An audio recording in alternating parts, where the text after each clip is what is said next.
2000 കോടി രൂപയുള്ളൂ. അപ്പൊ ബാക്കി വെച്ചിട്ടാണ് പോകുന്നതെന്ന് ഈ പാവപ്പെട്ട ജനങ്ങളെ തെറ്റിദ്ധരിപ്പിക്കുകയാണ്. പാവപ്പെട്ട ജനങ്ങളെ ഇവിടെ ഇരിക്കുന്ന ലെജിസ്ലേച്ചർ സെക്രട്ടേറിയറ്റിൽ ഒരു സ്റ്റാഫിന് 50,000 രൂപ സാലറി ഉണ്ടെന്ന് സങ്കല്പിക്കുക. 50,000 രൂപ കൂടുതലുണ്ടെന്ന് എനിക്കറിയാം. 50,000 രൂപ ആൾക്ക് 25,000 രൂപ പലചരക്കടയിൽ കൊടുക്കണം ശമ്പളം കിട്ടുമ്പോൾ. പുള്ളി പലചരക്കടയിൽ കൊടുക്കുന്നില്ല, അത് പോക്കറ്റിൽ വെക്കുന്നു.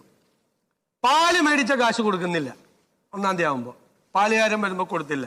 പത്രക്കാരന്റെ കാശ് കൊടുക്കുന്നില്ല, മനസ്സിലായേ? ആർക്കും കൊടുക്കുന്നില്ല.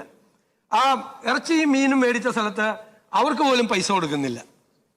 എന്നിട്ട് ഇദ്ദേഹം പറയാണ് എൻ്റെ പോക്കറ്റിൽ 50,000 രൂപ ബാക്കിയുണ്ട്.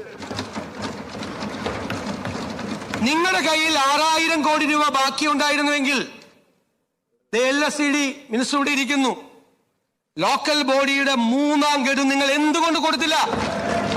1982 കോടി രൂപ നിങ്ങൾ എന്തുകൊണ്ട് കൊടുത്തില്ല? കയ്യിൽ പണം ഉണ്ടായിട്ട്.